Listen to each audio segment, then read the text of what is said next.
Wait, I wasn't agreeing to this. Yeah, right. Welcome to the History of LA Ska one-on-one sessions. I'm Junior Francis, your host, alongside my good friend, Eric Kohler. He's our excellent producer.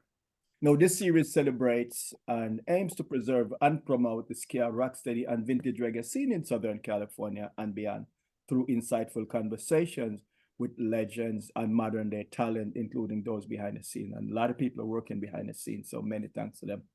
So whether you listen to this podcast series or watch us on YouTube, a big thank you.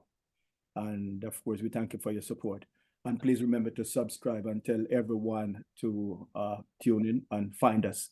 It's your obligation, and it's also your responsibility.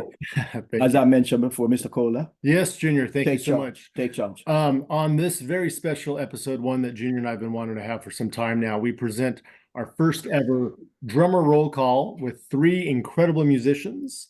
In no particular order, we have Willie McNeil of Jump with Joey, Big Willie's Burlesque, the Solsonics, Sono-Lux, the Untouchables, among others. Welcome, Willie. Wonderful to have you here.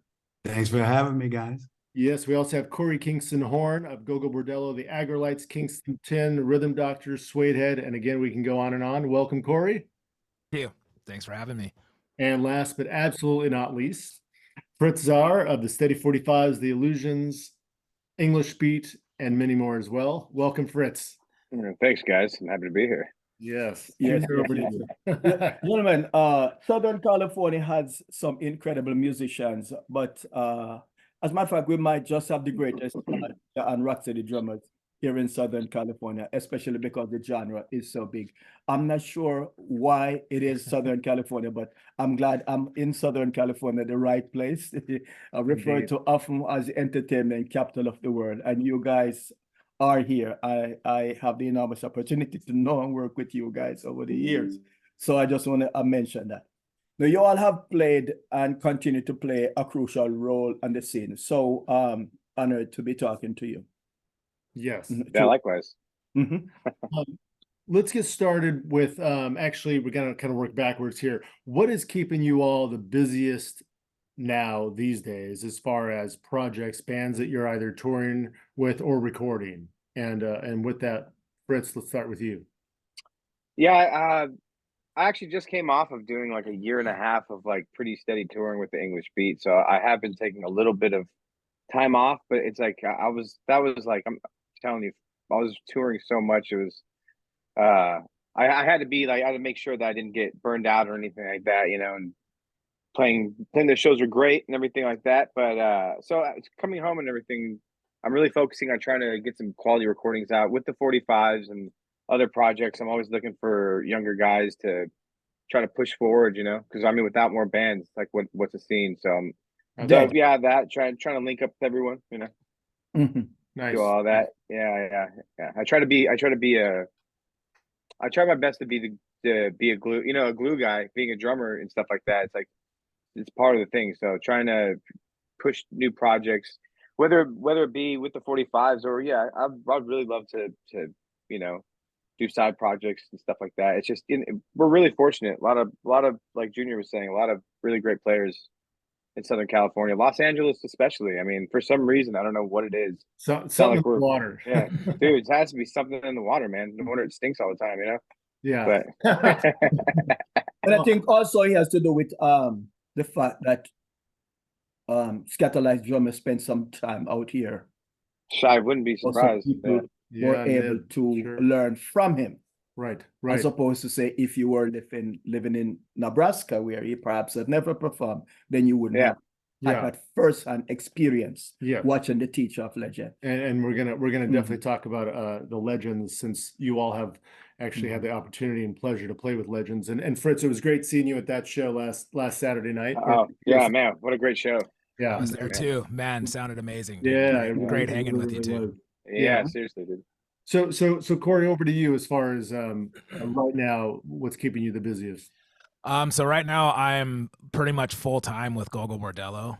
And I do, you know, we're on a ska podcast, so I do heavily I have a deep love for ska music. I really am ambitious and adamant. I love seeing people keeping it alive.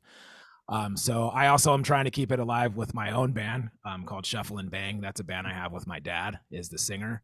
Yeah. Coincidentally, we've pretty much, it's no secret, we've modeled that band off of Jump with Joey. So it's pretty much, it's not exact, you know, that one of my all-time favorite bands, and you know, Willie is one of, you know, you're one of my all-time favorite drummers, but it's a hard band to mimic, but we've tried. So having my dad as the vocalist in that band is really something special that I've gotten to do. We're so proud of it, and we're so happy to be on vinyl together. You know, it's amazing. It's an amazing story, and yeah, it's something I'm really proud of. And then in Gogol Bordello, since I've started, we've actually incorporated some ska music into that. Oh wow. We have a song called Fire and Ice Flow that's on the latest album that I recorded on the whole album, but we brought some traditional ska to that, and That's awesome. yeah, that's really fun. It's really cool to bring that element to Gogol Bordello. Now I got Jump with Joey on my mind, but Gogol Bordello is like, you know, it encompasses so many styles of music. Yeah. And so to be able to bring that element, something that I love and something that they love too, it's like, man, what an honor. So but aside from that, you know, I'm involved in some recording projects and stuff like that, but the thing that, you know, those are the two bands that keep me busy, and then my company, Drum Brigade, and promoting camaraderie over competition among drummers, and doing lessons and teaching and filming and all kinds of different stuff, coming out with new merch and all that is the thing that keeps me really busy as far as work goes at home. Outside of that, man, go ahead. I was gonna say, so what you're saying is that you're bored. You don't have enough going. Yeah, man. The older I get, like I've developed some anxiety and stuff, so I'm always trying to stay busy, and like I'm always like, if I'm not doing that, I'm like I went on a hike today, like I'm on my bicycle, I'm doing all kinds of stuff just to stay busy, you know. Yeah. I love that. Yeah, you know, actually, I was really glad to see you this past week at the show, because I said, how can a youngster as you with so much talent, you know, gone into hibernation, retire? Yeah. No, you know what? I mean that every word. I mean, how can you in retirement? It's just that I don't play in many ska bands anymore outside of my own band. So right. I do, though, honestly, man, it's freezing cold, and I rode my Vespa to that show, like from Lake Elsinore to Pomona. So it was like an hour and a half ride, which was so stupid. But I'm sorry? Why you did that? Just because I like adventure, man. I don't know. So, and it was, I mean, I try to go out and support bands that I love. You know, I've had the pleasure of playing with Hepcat, and those guys are like my brothers. And I had my first date at a Hepcat show with my wife. We've been married 18 years. So, and then like some of my favorite bands, dude, the Steady 45s, the Debonaires, like, these are the Steady 45s is like my favorite band in LA right now, dude. I'm not just saying that because you're on.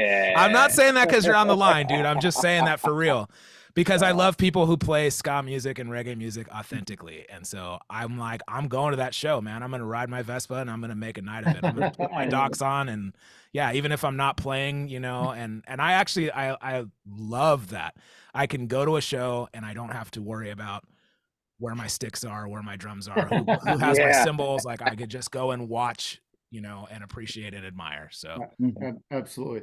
Willie, what's keeping you the busiest? And by the way, it was wonderful to see you at lunch several months ago. So I enjoyed that. Oh, thank you. I've been really busy doing burlesque really for the last 20 years. I don't know. It just landed in my lap. You personally doing burlesque? Or? No, I mean, I'm the band leader and I'm the drummer, and I write the arrangements for the dancers. I don't know. I started in 2002 at this club, 40 Deuce. Right. And I started writing arrangements for the dancers, and I kind of got it. And they like, you know, rhythmic stuff and stuff that has lots of punches and things that have time changes and tempo feels and everything. And so I sort of got into it, and it's kind of punched my ticket for the last, 20 years. And that's awesome. So I unfortunately haven't really been doing that much ska and reggae, in that time. I did just record some reggae albums. I recorded some reggae tracks last year, the ones I played for you. Yes. But Yeah, that's what I've mainly been doing. I work at this club La Descarga in Hollywood. It's a Cuban club. I've been playing Cuban music, for about 30 years as well. As you know, Jamaican and Cuban music had a real cross-pollinization, particularly way back in the 60s and stuff, like loads of songs.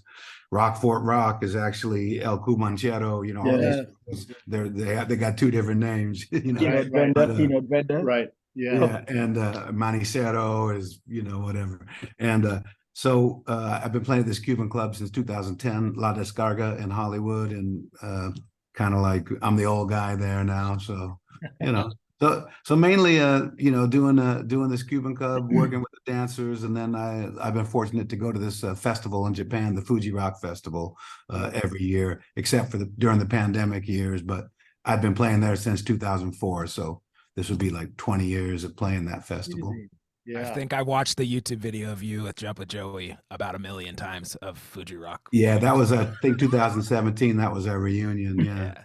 That was the same year that you reunited to play the Roxy, right? Yeah, the same. Yeah, the Roxy show was like a warm up for the tour. Yeah. As luck would have it, I think we were there. We were there indeed. Yeah, yes. Yes, indeed. Yeah. So, all three of you, your first baptism into Jamaican music. Willie, let's stay with you. Okay. Well, I was really fortunate in the early 80s. I moved to Hollywood in 1981. And around that same, I moved to Hollywood. I moved to LA in 1980. From where? From Kansas. Oh, okay. Topeka, Kansas, the cultural capital of the United States. Yeah. Take Sacramento and put it in Kansas, So I moved in shortly after. I met my good friend Jason Mayall, who's John Mayall's son, and he's British, and he's also the brother of Gaz Mayall from the Trojans. I think you know Gaz. You can't forget him. So Jason is Gaz's brother. And so my first introduction back when I lived in Kansas, I was hip to the two-tone scene and, had bought the Selectors and Special and Madness and those records. And I had some dub, and I was into Dr. Alimentato and a bunch, so I guess I was really turned on to it first back there, because back in the day, in the late 70s, all the punk rock record stores always had a reggae section. You could always go get your ska and reggae at the punk rock store, at record stores. So I guess I got turned on to it originally there. But when I met Jason and Gaz, that was really my baptism, because they have such deep record collections. And I used to go to London a lot in the mid 80s and go to Gaz's Rock and Blues in London. And I got to meet a lot of the Jamaican players, and eventually I got to play with them a little bit later. But that was my baptism. Probably, I got to say, Jason Mayall, Gaz's Rock and Blues. Wow. I'm interested in knowing some of the musicians you met, if you remember. Can recall in London? In London, sure. The Jamaican musicians. Yeah, Rico Rodriguez. Oh yeah, that's not name dropping. We want to know that story. Laurel Aiken. Let's see. Cream of the crop. I mean, in London, let me see. Yeah, those are the two I met in London. I worked with, and I met a lot of the people here in LA, like, Coxone Dodd and Roland Alfonso, and, and Ernest Ranglin as well. I met here. But in London, yeah, I mainly remember those guys. There's got to be more. Let me think. In London, something comes to mind. I tell you. That's all right. Korey, your baptism to Jamaican music. So fortunately for me, my uncles are who introduced me to Jamaican music. How old were you then? Probably I went to my first show when I was 12, and my uncle took me. It was my half of my family, my mom's side of the family is Puerto Rican, and my dad's side is just African American black from here. And so my dad visited Jamaica when he was 18. He always told that story to me and how he loved the music. This was like early 70s. So it was some good Jamaican music at that time. And he's like, they were taking all of our Motown and making it Jamaican. I'm like, yeah. So, but anyways, when I was a little kid, I mean, I can remember, being 5 years old, and my uncle's playing the English beat and playing the specials and playing Fishbone and all that stuff. So it was kind of just all around. I really loved Steel Pulse when I was little. I actually had a Steel Pulse vinyl. I think I still have it. And I would play it all the time. And then my favorite band since I was 5 years old was the English Beat. I just loved their music. And so, yeah, when I just grew up with it. There was always good music, though. With my dad's side, you know, Tower Power, Earth, Wind, and Fire, a bunch of funk, Motown. I had Motown records when I was a little kid. And then on my grandpa's side, it was like my grandpa's like a real true, he passed away, but a real true Nuyorican, you know, like he's from Puerto Rico. He listened to all that Boogaloo stuff from New York. And I inherited all his records when he passed. So I'm really excited about that. But yeah, I just grew up, you know, my uncles always had scooters. My uncles were always they weren't like scene guys, but they just liked the music. And so when I was 12, I kept asking my uncle to take me to a show. And I think he lived in Long Beach, and we went to LA and we saw the Skeletones, the Specs, and Meal Ticket. Wow. It's three names you don't hear every day anymore, but that was probably like 93, 92. And that was it for me. And they dressed me up. They put like a Fred Perry on me and monkey boots and I was like, this is what you guys wear? And then I showed up and everybody was dressed the same. And I was just like, whoa. And I came home and told all my friends how great it was and how we need to start a ska band. And my friend picked up a trombone and my other friend already played sax. And I'm like, we're halfway there. Let's go. And I wanted to play traditional ska. And that led to, I had a band like late 90s called the Scommodores, like the Commodores. And that's sick. And then it was a weird mix though. I was trying to play traditional ska and they were trying to play third wave ska, and it worked. It was actually for a high school band, it was really good. And there's some recordings floating around somewhere. And that band morphed with the members of Kingston 10, and then that's how I got into traditional ska. And that led to, you know, you guys, you know, we'll probably get into that, but that led to this band, to that band, to Aggrolites, to, you know, Hepcat, to everything else. Right. So, amazing. Yeah. Wonderful. Fritz. Yes, here I am. Sorry. I'm just listening. I'm just listening to all this. My bad. I'm just like, believe me, you have wonderful stories. Yeah. I don't know. So my dad grew up in I mean, just a quick introductory to how I became essentially susceptible to you know, Jamaican music as a whole, and how I fell in love with it. It really came out of like being into punk and it being like this open market in the sense of like ideas and stuff like that. And there was all this cross-pollination. But my father grew up in San Pedro and grew up, you know, within the realm of the, you know, in the 80s. So like he grew up, you know, showing me all these cool, all like whatever alternative bands in that sense, like punk bands, like No Means No and Minutemen and kind of more obscure-ish, weirder punk stuff. And like my dad being from Pedro and growing up in the LA punk scene, my mom's from Detroit, so she grew up with, you know, all the soul and music and like the classic rock and roll and stuff, of course, and stuff like that. But my mom used to show me reggae when I was a kid, not knowing, I didn't know what the hell was going on, whether it be like Steel Pulse or Marley or like even like the Tide is High, that Blondie song. I remember my mom used to always play it when I was little, and I was like growing up falling in love with the Paragons. I was like, what the hell is this? Like, I hope they got paid for this, you know, like, because I remember, you know, it's like, I remember being like, I remember hearing that it's like baked into my memory. So it's like when I was like 17, 18, like I asked my mom to buy me a Paragon CD. Somehow she found a CD somewhere. It was like, you know, the beginnings of online and stuff like that. So she bought me, my parents are very like so great. I'm so lucky, you know, to have my parents be so supportive and stuff like that. So yeah, she bought me essentially my first Rocksteady CD when I was, again, 17, 18. And then, you know, it just really, like, it obviously started with ska punk. It's an easy transition when you're a kid.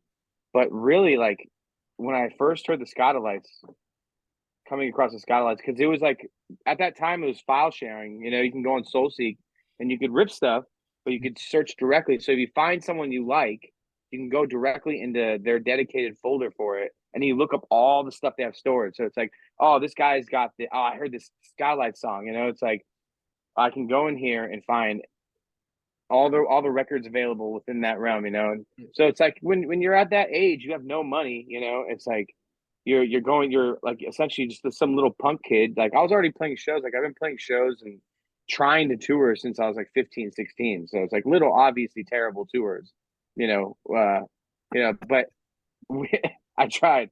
But like coming out of the punk scene, what really like galvanized everything was I was like 19 or 20. I went to go see Hepcat at the Sunset Strip in Hollywood, the House of Blues, which is now apartments or some shit. But I don't know. It's just it's it. But I got there late. Of course, we get there late. I try to go and buy a ticket. They tell me, whatever. I walk away. A security guard calls me over, beckons me. It's like, hey man, I'll give you if you give me $25 each. He's like, me and two of my buddies.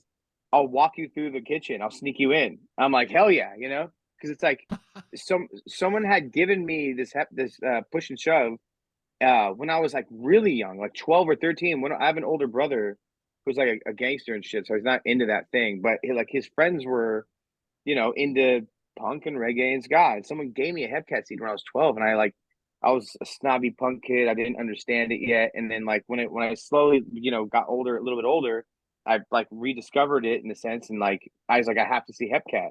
So when they played, I was adamant about getting in. So he let us in. I snuck through the side. We got drink wristbands. I was 19. It was just totally like, it was unhinged. It was great. We get inside, and it was like the first time I've ever been to, mind you, coming out of the punk scene, I've been to a show that wasn't immediately like kind of violent, like some of the first shows I've ever went to at the Showcase Theater over in Corona, I think it was like people just getting their ass whooped. And I'm like 13, I'm like 13, maybe 14. I'm like seeing this like crazy shit. Like it was like totally like blew me away. So coming out of that and going and seeing something that this representation of this music that I eventually like it became of this lifelong thing, like seeing everyone dancing and getting along was totally mind-blowing to me. Yeah. Coming out of that violence, so yeah. I mean that to me, I'm fortunate because I have an artistic family and got to expose to a lot of stuff, but really galvanized it when I saw Hepcat. And then like it really like it blew me away. And that's the reason I started the 45s, was because of that show, The magic of Hepcat, indeed. And the magic of how we meet, but that's gonna be another show. But really fascinating how Fritz and I met. That's right. I was going to all the shows, dude. That's how I met you. Yes, you're not. I'm gonna bother everyone. Everyone gets some bothering, Yeah, right. So when did what point in your life you decided you want to become a drummer? Question for all three, since your microphone is open, go ahead. Just drumming in general, huh? Yeah. So I was 12, 11 or 12 was a birthday. My dad got me some shitty drum set called Acclaim, and I wish I kept it, but throughout life, it's just like I moved a couple times, but like I immediately broke the hi-hat stand, and then my dad set it up for me and like put the hi-hat clutch upside down, so like the wing nut was like underneath the top cymbal. It was just totally set up wrong. So I messed the kit up. I don't touch it for a few months, and I just I got bored and like sat behind it, and I was like, because I was getting to that point where music started to become more and more important. So it's like, when you're 11, 12, you start to creep on to 13, you start having actual favorite bands and stuff like that. Other than Korey, who's obviously a savant, all right, going to shows at 9. God, that's awesome, dude. That's amazing, dude. But no, so yeah, I started when I was a kid and just played with my, I was into punk at that point, so it's easy to put together the world's worst punk band, Right. So 11 or 12, and like I actually got kicked out of my first band. I was terrible. I was like, again, 12 years old. They kicked me out, and that's kind of how I turned the page. Like I was so pissed off that they kicked me out. That's how I learned how to play drums.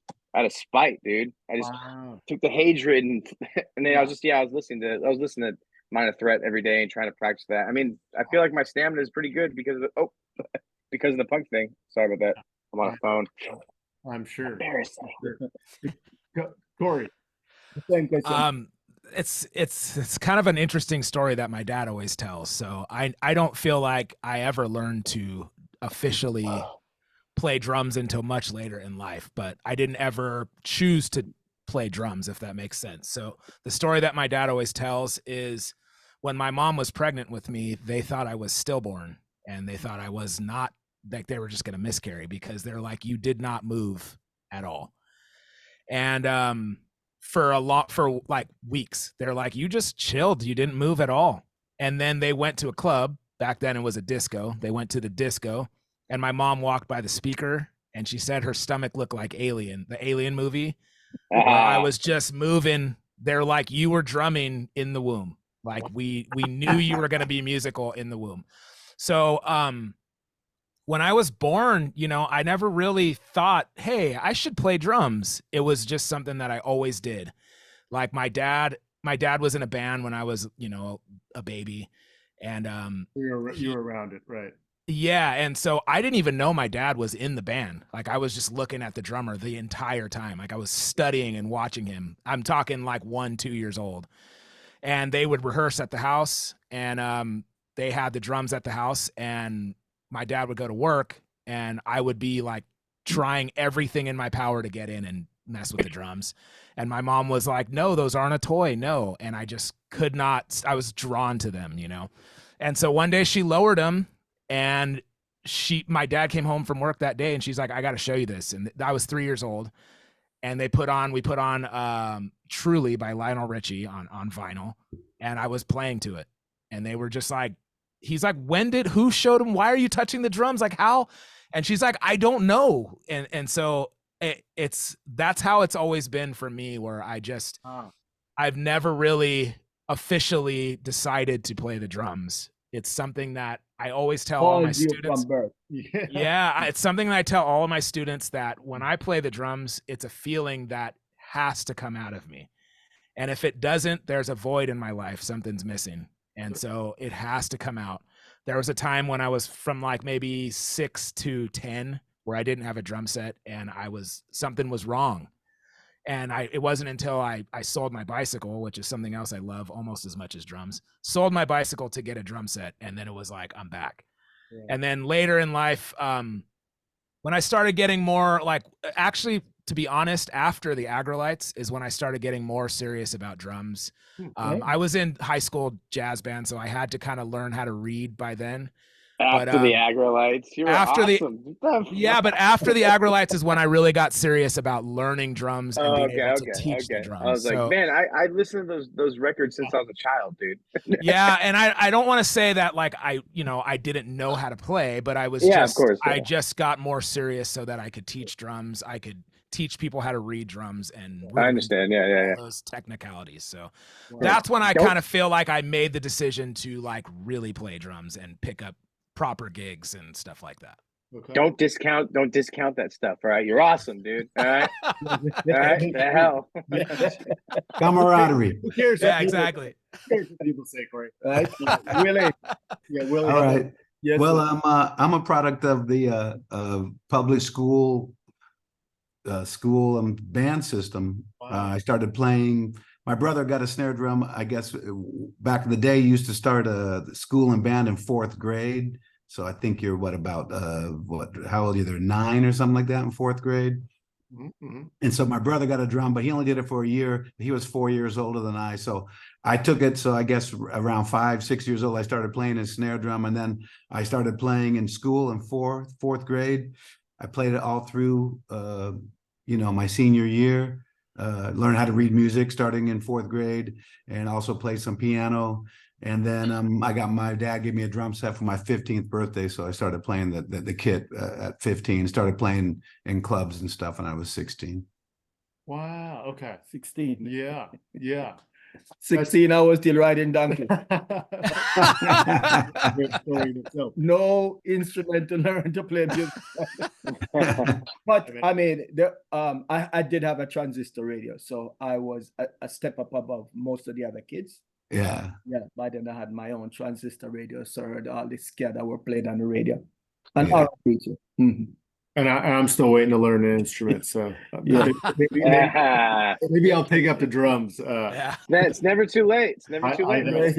That's what I tell myself. Yes. Willie, we're gonna stick with you, and we're gonna dive a little deeper into your career and life. Unfortunately, due to time constraints, we can't go terribly deep in all of your careers. But so Willie, you coming on, you were talking about earlier. So you coming on to the LA scene in the early 80s. You played in a group called Hotspots, right? That's right. Yes. Neon Club. And Correct. so talk about what the scene was like in the early 80s during that time period. Oh, it was great. Was really young, obviously. It was very multiracial, multicultural. At the On Club, my partner in the band, the Hotspots, Kevin Williams, who went on to play with the Untouchables, he was the sound man. And so I used to go and I used to get paid a little extra money to help collect bottles and stuff on a Friday or Saturday when it was busy, and or at least they give me a beer or something. And I was I guess 19 or 20 years old. It was quite the scene. Everybody was dressed to the nines. There was a line of Vespas out the door, 30, 40 long, people coming from all over, Orange County, Long Beach, whatever, and like the Untouchables used to play pretty much every weekend or every other weekend, something. It was the Box Boys were around back then. And there was a lot like Exodus. There was a bunch of different reggae bands that would play at the time. I was trying to remember, like, who was that? What's the band from Long Beach with the guy that called Red Locks? What was that band called? I can't remember, but what year was this? Early 80s, 83, 82. Oh man, that's fucking awesome. That's crazy. Yeah. Oh yeah. That's amazing. I love hearing about that, the old LA stuff, man. Like, so it was, everybody was really young, obviously, like all those, it was Herman was the bass player and the Untouchables, like the original lineup, right? With the two, they had two singers. Jerry wasn't even one of the singers. He was just he played timbali. He was a percussionist. Yeah, he would sing one song.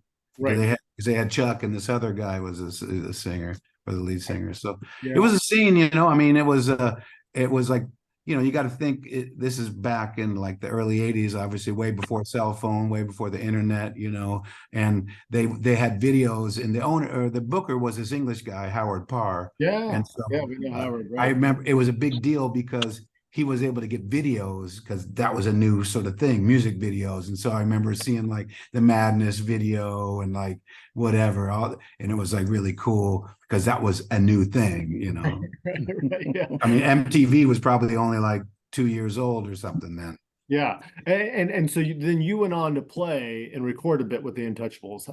Correct. Yeah. Talk about that experience and what Clyde was also like as a person. Yeah, no, Clyde was cool. He was city gent, CG. He was cool. He was mellow. Yeah. Let me see how I was their third drummer. I played with them in 86 and 87. Sorry, 87 and 88. And I recorded an album with them called Agent 00 Soul. Yeah. And I actually was the one to kind of come up with the beat for that because we kind of did a funk sort of version of it. And so it was kind of cool. We're trying to figure out how to interpret that song, but no, it was really good times. I think I was in this crazy band called Tupelo Chain Sex, and I worked with John Mayall as well, John Mayall and the Blues Breakers, up until like 86. Then I didn't really do much of the year 86, and then I got the gig with them in 87. So it was great. And that's where you met Joey. No, I met Joey back in Tupelo back in like 1983. Right. Yeah, in Tupelo Chain Sex. Yeah. So it was cool. It was, we did like a Western Athletic Conference tour. They would do all kinds of like West Coast runs, opened up for Wang Chung, opened up for King Sunny a Day at the Green Theater. Did a bunch of really cool shows. It was cool. It was a clever move to move for you to relocate to Los Angeles, eh? Oh, absolutely. Right. Yeah. I didn't start living until I moved to Los Angeles.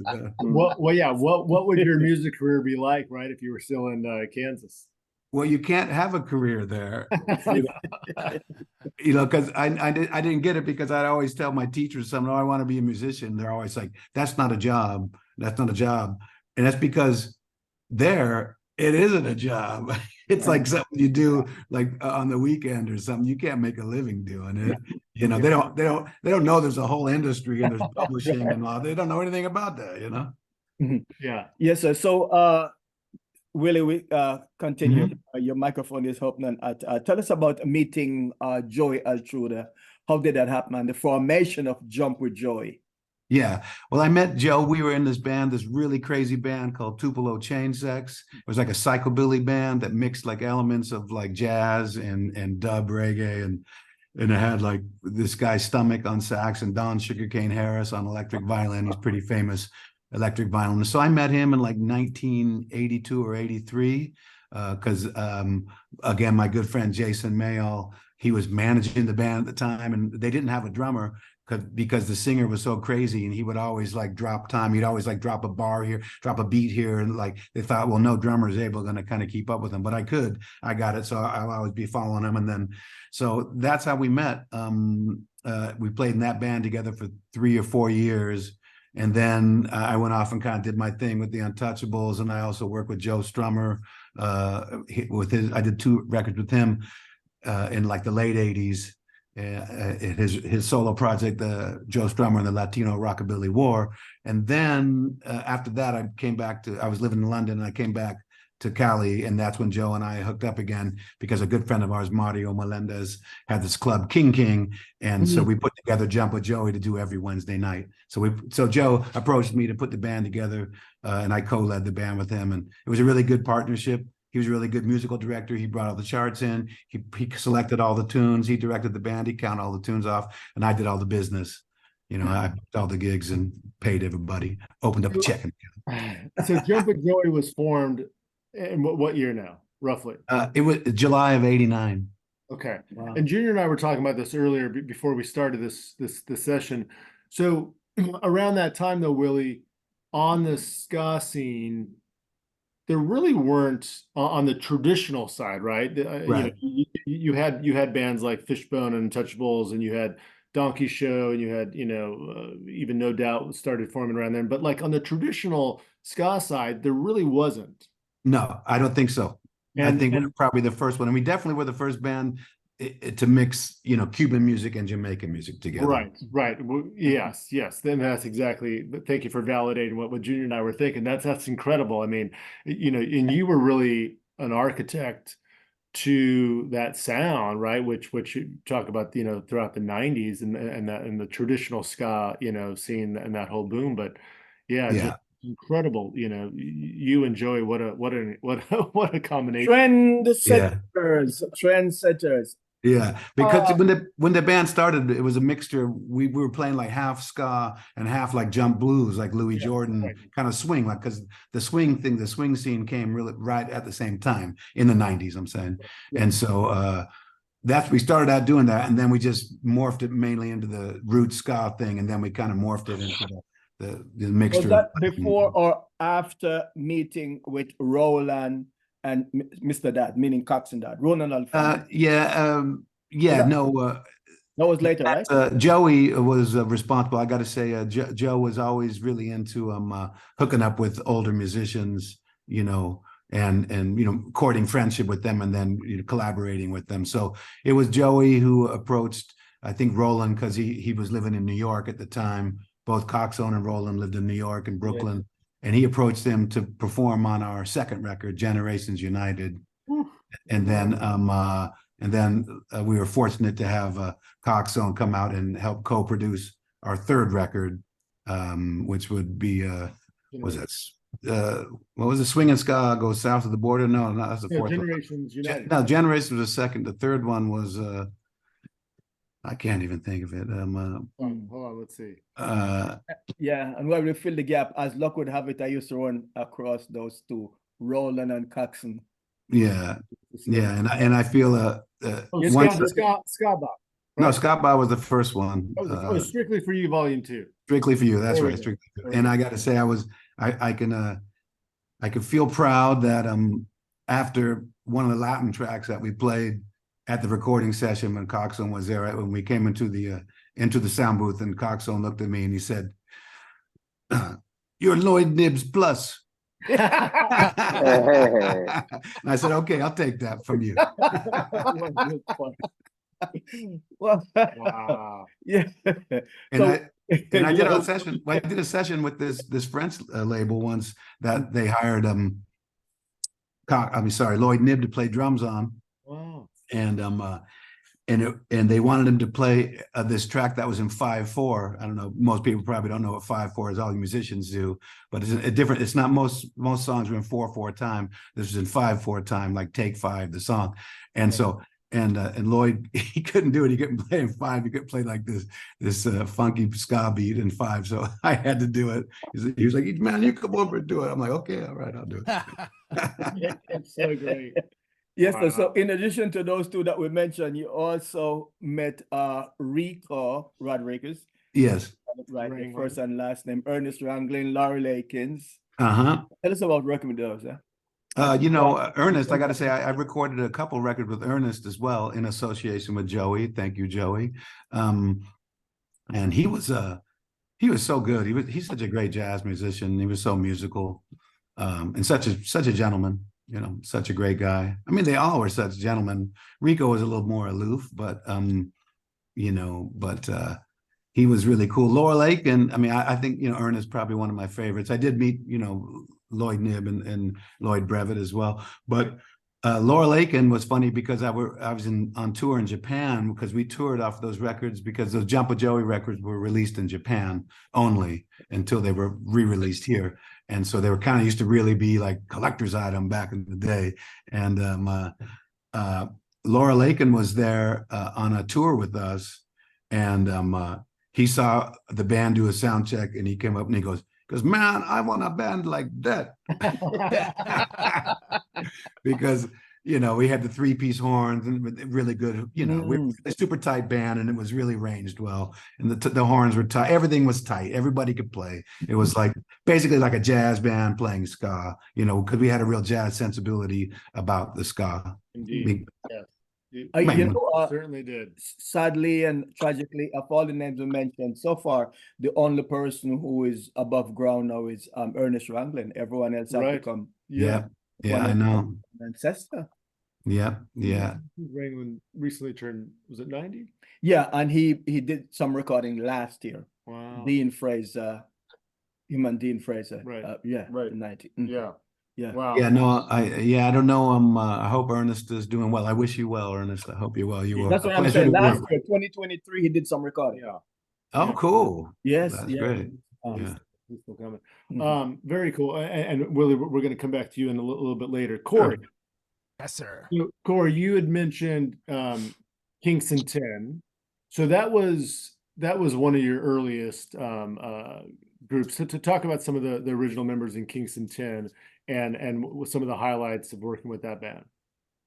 Yeah, man, that was back then. It was I just so desperately wanted to be in a traditional ska band, and I just had to get involved in the scene, man. I was just so like, I just had to do it, and so I didn't really know many people in the scene back then.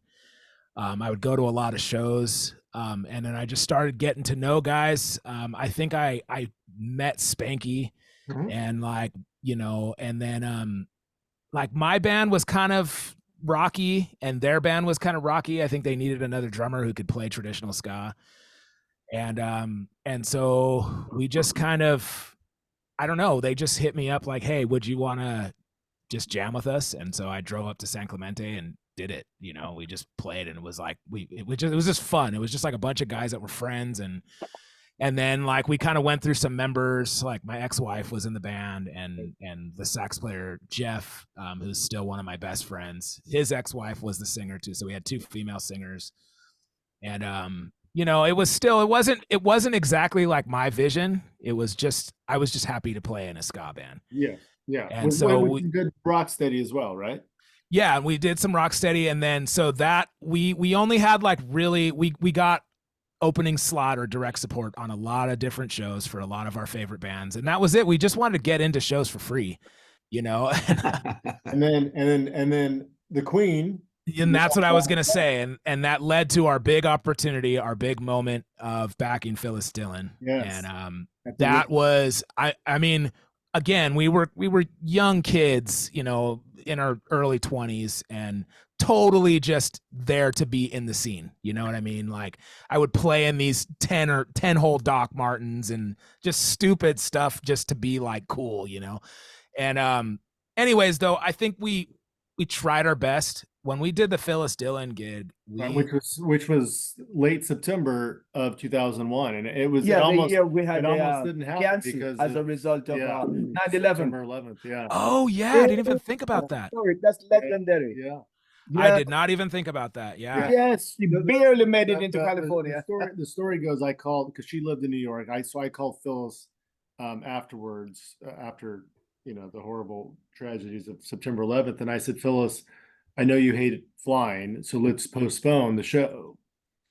And she said, no, I need to. I saw what my fans were like, because she did some shows at Island Patties, right? No, I think it was one show at Island Patties with Pat Kelly and Hopeton Lewis. And so she was so thrilled to do her own headline show. She moved. I'm coming, and sure enough, she did. Right, it was late September of that year, but yeah, I think our scene was ready, like hungry for that show, man. Yes. I mean, because everybody loved Phyllis Dillon. You know, she was, and you know, for us, I think that for that show, I think she got the right band, because we took it so extremely serious. I mean, we're talking several times a week we're rehearsing, you know, and we couldn't cut it on our own, so we had to bring in Jesse Wagner, and he filled in on guitar and backgrounds, and he actually really kind of, we didn't know what an MD was back then, but like he kind of MD'd that show. Yeah. And he helped us. He got the chords right for us, and like, you know, he got the harmonies right. He worked with the girls and singing the backgrounds, and I mean, we rehearsed that show down so that when she came in, she was just like, okay, like we could just do the show, and we put together a set list for her. And you know, on top of that, she was just the ultimate sweetheart, man. She was out of all the Jamaican artists, or, you know, American artists, or whoever I've ever worked for, or, you know, supported or backed up, she was just the sweetest thing. She was so nice. And she treated us so kindly, and the audience received her so well. That was a great moment for us. Agreed. And the other early band that you worked with, Rhythm Doctors, right? Yeah. So from Kingston 10, you know, I could kind of, I don't want to say I could see the writing on the wall, but I kind of wanted more, if that makes sense. I didn't want to be in the opening band anymore. And those guys are still, to this day, you know, I still talk to some of them. They were my friends and stuff, but I wanted to go on to play in other bands, and so I approached Mark Kwan at a show. I heard that, I think it was Greg Narvis was playing with them, and he quit. And I heard through the grapevine, and so I got some courage up, and, you know, the Rhythm Doctors were like the buzz band of the LA ska scene at that time, because they were the only band that I knew of at that time that was playing something different, playing some skinhead reggae and rocksteady. And so I was like, I have to, the same thing, I have to figure this out. So I went up to him, and I was just like, hey man, I'm Korey. I play in a band in the scene. I love your band. I heard you're looking for a drummer. Give me a shot. And then Mark, you know, I don't know if you guys all know Mark Kwan, but he's still the same today, but he was kind of like not really looking at me, like whiskey in hand, you know, whatever, just putting on the vibe. And he's just like, all right, man. All right. Yeah, well, we'll see what's up. And then they called me, and then I had to audition. I got the audition with them, and that's actually where I met Jesse and Brian from the original Aggrolite guys. And so I played in Rhythm Doctors. We did some like regional little weekend tours, went up to San Francisco, you know, or, you know, the Bay Area, a lot of LA shows. Yeah, number of Steady Beat shows, right? Steady Beat shows. It was a really, really different vibe, very serious. They were like encyclopedias about the music. I wasn't used to that. And serious thing, like recording projects, playing on the radio, like we played on Tazy's show once, like, you know, and then it just fizzled, like it just went away. Like Mark Kwan just made some decisions without the band, and I was on board with it, everybody else was not. And so me and him it was his decision, but I just was along for the ride, and we decided to take the band in a different direction, more of a roots direction. And then years later, Brian hit me up out of nowhere, and Brian Dixon, and he's like, "Hey man, we're going to get together and we're going to record some stuff. We're going to play some shows. We're going to play all the old stuff that we were playing in Rhythm Doctors when it was good." And I was like, he didn't even finish his sentence. I'm like, I'm down. And we got together. I think we recorded some stuff for Derek Morgan, and we recorded a full album for Derek Morgan, had like the best skinhead reggae and ska musicians we can find. Dan Boer, like Roger was playing piano on that. Actually, a lot of people don't realize that. And then a bunch of guys from Dynamic Pressure and us and the Vessels. Wow. We all came together to record this record for who I just said, Derek Morgan. Yeah, and then that led to the first Aggrolites record. And that's like, when that came out, we played a show, and then we got an offer to go to New York, and we got an offer to go to Europe and Canada. And like, I was just like, Brian Dixon told me at a gas station one time, I think we're going to call this the Aggrolites. And I'm like, what's an Aggrolite? And he's just like, that's the name. I'm like, all right, like, I'm down for whatever. And man, that led to, I mean, the Aggrolites was, again, I'm in the buzz band of LA, you know, and that band was very different because it wasn't a band that I had to audition for. Yeah. So we all had attitudes with our playing. We came on stage like our thing was like, we want to come on stage like we just got off work as trash men. And we're mad about it. We're pissed off, you know, and we want to come on and look like a punk rock band. Like, our biggest influence was The Clash. Yeah. We want to come out looking like a punk rock band, but playing this groovy, funky reggae. It was truly a spectacle, Korey. Yeah. And that's how I got to know you. You were our manager. Yeah. And so, and that some of the highlights for Sean and myself, for sure. Yeah, man. And so for the record, what became of that Derek Morgan recording? Was it put out? Who was the producer? Who has the tape? I need him. I think Brian Dixon had it. I don't know if it ever came out. I can't remember. I believe no. I don't think. I talked to Jesse a little bit. Yeah, I don't think it's ever. Yeah. You know, at that time, it's hard. It's kind of hard to say, but we drank a lot of beer at that time, so a lot of those days are a blur. So that's how reggae is made. Reggae character, the beer and ganja. Exactly. Hey. You know, like we would go in the studio. In those days, we would go in the studio with not a single song written, man. We would go like Dirty Reggae. The whole album was written on the fly, and we just go in the studio, drink some beers, hang out, play some music. We were there. We one time I think Hot Stop, the first song on that, the opening song on that album, we were sleeping on the couches in the studio and woke up at 3 a.m. and decided to hit record, and that's what came out. And man, that band led me to a lot of different avenues. We played with Prince Buster and of course Derek Morgan. Let's stick with the legends, right? So Buster, Rhythm Doctors backed Prince Buster twice at Sierra Nevada at World Music Festival, right? Was it Rhythm Doctor? Yeah, that was Rhythm Doctors. I think Rhythm Doctors once, and then Aggrolites second. Sorry, yes, my bad. Derek Morgan, right, as you mentioned, at the Whiskey. You said you worked with you backed Rico, right? Was that with I forget which group that was. I actually don't remember either. I think that was Rico was a collection. It was a collection, just an LA collection. There's a lot of the similar musicians, you know. Yeah, All-Star, right? It was All-Star Rico. Yeah, that's true. But through the Aggrolites, you got to work with Tim Armstrong. Yes. So that was a weird time for me too, because I was in a weird transition where I was getting married to my wife now, and then a month after our marriage, I was in a horrible motorcycle crash and shattered my heel and my ankle on my kick drum foot. And so I was kind of already 1 foot out of the Aggrolites at that point, so I can go on and get married and start my life. And to be honest, the Aggrolites wasn't moving successfully fast enough for me. and I was getting impatient, to be honest, you know, and I could say that now at 45 years old, but in my 20s I was just like, come on, man, you know. And so you know, I regretted that move. And so when my ankle healed up, I was able to come back to the Aggrolites, and that was when you were gone is when Scott Abels came in and basically like played that gig so much different than I played that gig. And he showed me a lot of things. Scott is one of my favorite drummers in this scene. I think he's the most talented. Besides these guys here, I have a lot of favorites in this scene. Oh no, Scott's the shit, man. Scott's one of my all-time, you know. But he played that gig a lot different, man. And so I came back with even more attitude and even more like, I got something to prove here.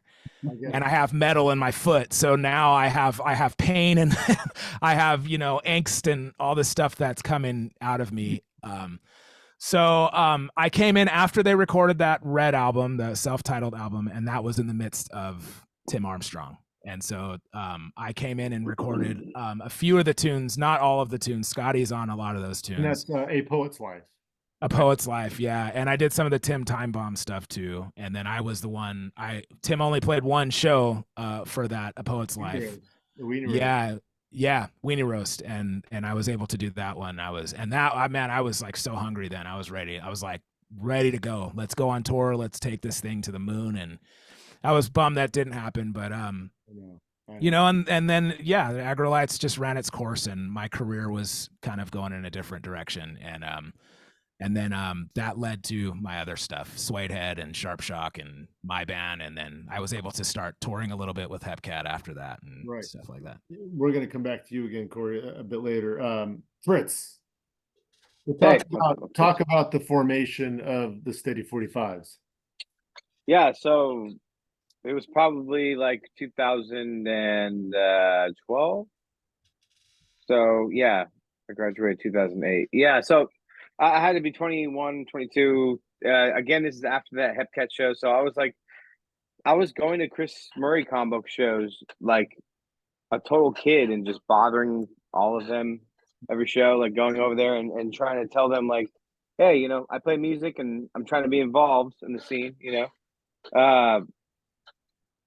What had happened is Chris saw a Craigslist post from a dude named Mickey who he was just reaching out looking for people wanting to start a Sono-Lux tribute band and back then, you know, like that's how we got together. It's like, oh, we're gonna learn a bunch of, we learn to get up a dyna and simmer down and all like the classic stuff like that. But like we didn't know anything, we didn't know shit. We were just like totally coming in there, totally like, you know, not coming in with a lot of like YouTube knowledge or anything, you know, like we're just doing it from the records. Everyone's playing skanks with on the upstroke. Totally incorrect, you know. Totally incorrect. But so it's like Chris showed me Mickey's post and I had hit him up and he got everyone together and the original formation of what would be the Steady 45s was this dude that I don't know his name. He kind of looked like a metalhead type of guy, but he played ska okay and sang. He had a great voice. It was Mickey Wilson playing bass. He played upright. He played for a long time. He stepped away to take care of family stuff, and we still have him back sometimes. He's the man. Right. And then it was myself and then Ian, the saxophone player, who him and I played in like a totally kind of like bubblegum ska punk band, you know, like sort of like, you know, and that was a gig that I had found from working at Guitar Center, and some dude came in like, does somebody know how to play ska here? And I was like, hey, I'm 18, I know how to play ska, you know. So Ian and I came in. He was the guy I brought in, and then there was the metalhead dude left, and this guy Tyler Lutz came in, the original Incantation.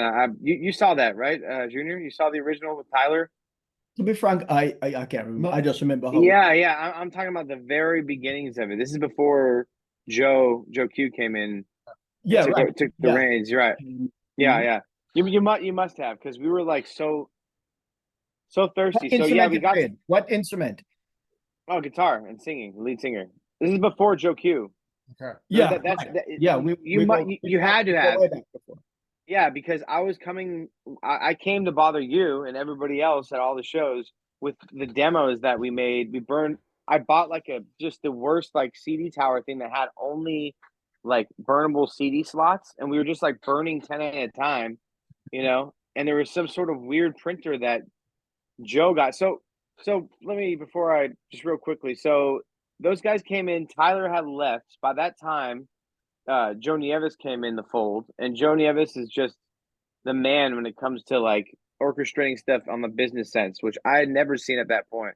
I was just a young idiot. I'm still an idiot, you know, I'm just old or a little older. But so it's like he came in and totally kind of really put everything and helped make a package. My original idea for the 45s was similar what Korey was saying, and like everyone comes looking very punk rock, you know, it's like talking vests and cutoffs and you know all that stuff, mohawks and tattoos and shit, and we come and play proper Jamaican music, you know.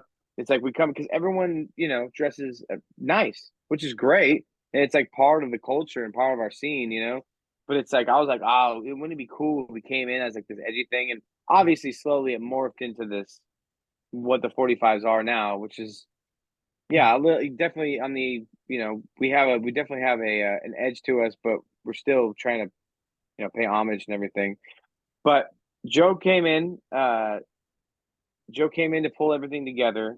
Tyler had left. There was this weird purgatory with the band. Um, we'd still play together. There's actually online on YouTube. There's a cover of Aggrolites' "Rain or Shine" when Tyler had left, so we had no singer. So we would just cover instrumentals, obviously. So you know, I was so lucky to be around a bunch of guys that were total nerds, and we all still are about like all the Jamaican stuff. Why it's, you know, it's like, and we all have our like things we bring up. So we had somehow at a certain point, once the band started really like finding what we wanted to do and started forming stuff, we were still without a singer.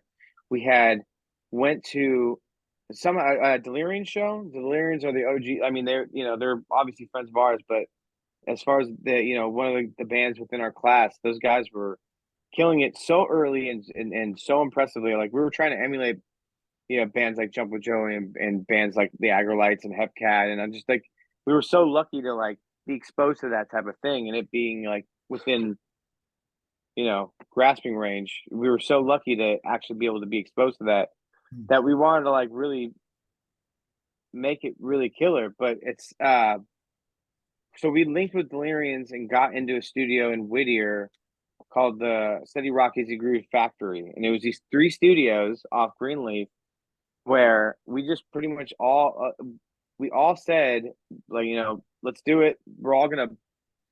All of us were living in the studio. It was just crazy. There's 3 studios. One of them was really nice because a friend of ours, Scarlett, you know, the only woman in the 3 studios, she kept her stuff real nice. But all of ours was just like, it was just insane party type thing. But that's still like, it was a crash course into becoming close and deep friends, you know?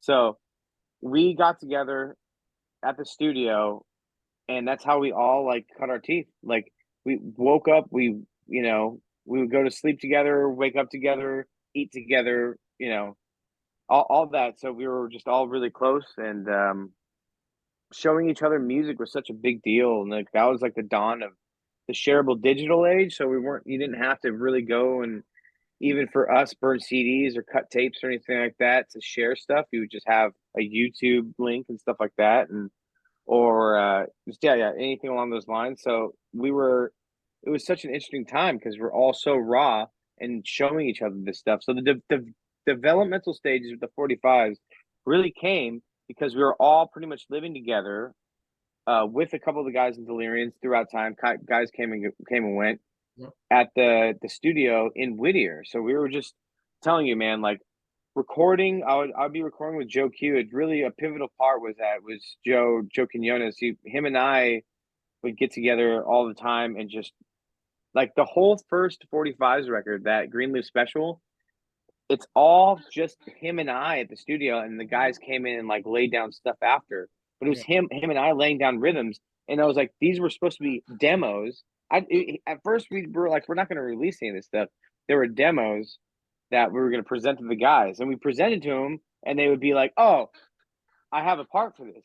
So we like slowly at that, it's easier at that time. We're doing it all digital. He was doing it through Mixcraft, like the worst digital, like the digital like interface system. Like it's free, whatever. So like that whole first record was just us living together, and I really feel like Green Leaf Special was the, just to round everything off, it was the like culmination of all that living together, having these crazy party events, but then also being like, we partied heavy, but we were very, very serious about this music, and we still are. I mean, the guys now, we still are. We don't F around. You know what I'm saying?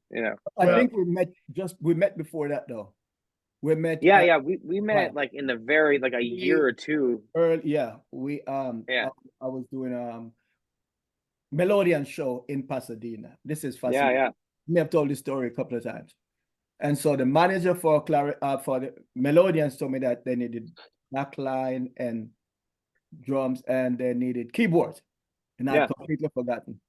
So I borrowed the opening band, borrowed their musician, their instrument. The guy from San Diego said, "My drive is long, love Melodians, but I'm going home." No way. And my night, everything was that what happened?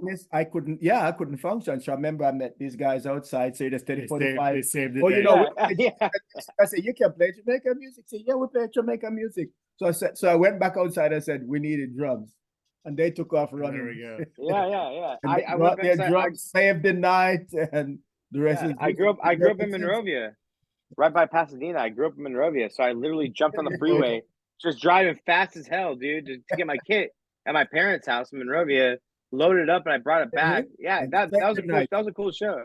Yeah, hell yeah! You gave me free tickets. I appreciate that. It was their last show, because shortly thereafter, the lead singer, Brevet died. Yeah, man, what a fucking bummer. So speaking of legends, Fritz, you through the 45s have also backed a number of legends, right? Talk about some of those legends and those experiences. Yeah, we've done various. It's always like, for us as students of the game, it's always like, this is like test time, when we get a chance to back legends. Like, here goes. Like, we've been studying for so long. It's super important for us to flex this muscle, to try to make it sound as authentic. And although it's not always like, reach the same point with the artists and stuff like that, a lot of them sometimes will like to do their more modern stuff, but we have to have a discussion, try to explain, especially in this scene, like in LA, it's like so important that we play the correct way, the old stuff. And there's so much of it too. It's like, you're still not, so yeah, backing guys like Pat Kelly and Ken Booth, those two in particular are pretty picky, and they do not fuck around, man. They do not play around. None of the OG Jamaican dudes, none of them mess around, but really in particular, they will like talk shit to you and stuff, which is great. Like, give me a chip, give me a chip on my shoulder. It's like, that's what happened with Ken. Ken came in with the 45s and was super particular and brash and kind of just in your face as far as like, his vernacular and like how he presented himself and what he would say to guys. And it was crazy because we had like set up for the Ken Booth show like weeks. We're gonna do, because we've heard that Ken Booth is like very particular. He can be a bit of a pain, but for the right reason. You know what he's doing. So we set up 3 weeks ahead, two practices a week, everyone doing the studying. We had to set down. I was like, dude, we must have this set down. Granted, we didn't get a ton of info as far as how we enter and exit the song. We could figure that out. We were like, man, we were so confident. He came in and totally reamed us. Like, was not convinced that we, but he wasn't convinced that we practiced this stuff. I swear, we were like we're coming together like Voltron, dude. We're coming together. Totally, the sound was there. It sounded nice. He gave us a bunch of comments. It was pretty pissed off. He left. We all left bummed out, went home. Dude, we came back. The show was the next day. We came back the next day and we played a really great set. I loved that Ken Boo set. And like he totally knew what he was doing. You know what I'm saying? It's like Yes. that type of energy, you know? It's like those dudes do not mess around, you know, like and it was an interesting moment because it's like it was the first time seeing that tactic to get a band motivated, you know, kind of being the villain. Mania show. Yeah, That Los and Lobos, right? also Yeah. for Pat Kelly. Yeah, Pat Kelly as well. Yeah, He said that in his travels, musicians can play ska and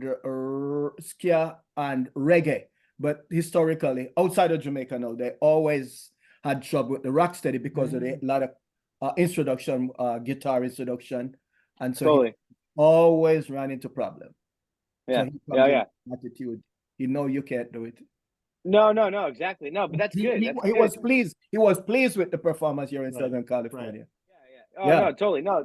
Look, man, if I'm playing basketball, I want a good player I'm guarding. You know what I'm saying? Like I like that. It's like the challenge like validates what the hell I'm doing. You know, it's like if not for all else, it's important that our art is good and we do the best that our art can. You know, it's like I want to make sure that I'm able to emulate this in a proper way, you know. And then, but again, like what you're saying in the beginning, like we're so fortunate with LA musicians. Like I came with so much more benefit if for some reason he was like you're saying, like Arkansas or something like that. He wanted to do a show for some reason out there. Like what backing band would do that and like be able to like actually rise above it? It's like Right. I was lucky, you know. It's like in that sense, but they've been very fruitful doing the backing sets and stuff like that. Charlie Organere, who did the harmonica and a lot of the OG Skylight stuff, and his solo stuff is great. He's probably my absolute as far as like, dude, Charlie Organere is my guy, dude. I love that guy. He's my man. He's underrated.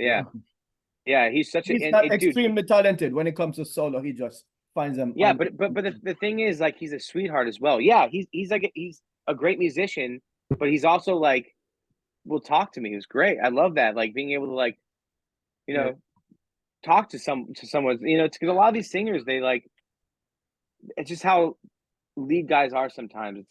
It's like a separate entity. Like, yes, we were backing you, but when he came to work with the 45s, he was like almost integrated within the band. It was just his energy and everything. So Charlie always has my blessing. You know, if something comes up and Charlie ever wants it, I'll drop everything. Chicago. Yeah.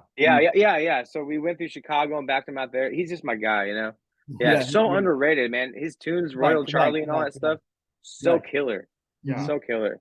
Yeah, An excellent singer as well. In addition to playing we call it Totally. Yeah, great singer. Yeah. But I'm saying like that harmonica gives him an edge. As a human being, he is right. Yeah. Well, he gives him an edge musically though too, because he knows notation and stuff. Super great work with him. Definitely. Yeah. We'd be remiss not to ask you about your work with the Dave Wakeland. How did that go? Yeah. Opportunity, English beat. Yeah, man, like what an opportunity. It was great being able to tour, and I still like yearn to tour and stuff like that. But it's like yeah, I mean I played some great shows. There's not much else to say. How long were you playing with Dave and so it was a little less than 2 years. So probably to be fair, I'll say a year and a half. But his touring schedule is so insane. It's like it gets close to 6 months out of the year, 7 months out of the year, and you're gone. You know, like we did close to during this, not this, so a year and a half ago, like my first England tour was close to 2 months. It was maybe shy. It was like, a month and 3 weeks or something like that, like as far as everything. And it was crazy. The hottest that England's ever been. So we got put through like, signs were melting. They were not prepared for it. It was like a heat wave that you've never seen. And we were in a bus.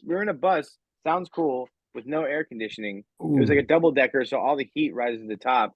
Just waking up confused and sweaty every morning, and there's issues with management. You know, Dave's super particular and can be considered difficult to work with, but you know, to keep things kosher and it was great. It was a great experience. How did the contact come about? How were you able to make contact with him? I know you guys live in Southern California. He lives here. Yeah. He lives up in Thousand Oaks. He lives up up in the valley. Yeah, so it was through Matt Morrish, the saxophone player at the time. We had the 45s had played with the beat, and like Dave had like Beckett. It was strange, but Dave had like beckoned us to the backstage, and we like came and like talked with Dave for a second, and like whatever, shoot the shit, and we left. So it was a while after that. So he knew who I was and knew the band and stuff like that. Nucci, who's the man, the guy before me, he's such a great dude. He like when I got the gig, he like actually came out of his way to help me with the gig. But Nucci had left. He wanted to take some time off. It's a really vicious tour cycle. So he took some time off, and Matt had hit me up through a good friend of mine, Esteban. He played in the 45s, plays in Mata Mosca, a lot of bands in the scene. He's a real band whore, good guy. But he had sent my contact to Matt. Matt had hit me up. I was working at legal this time, legal marijuana grow. It was good. It was good work. It was just regular work, 9 to 5. But he had called me like during it was like almost like the plants had aligned. I was on lunch. I took the call. It was great.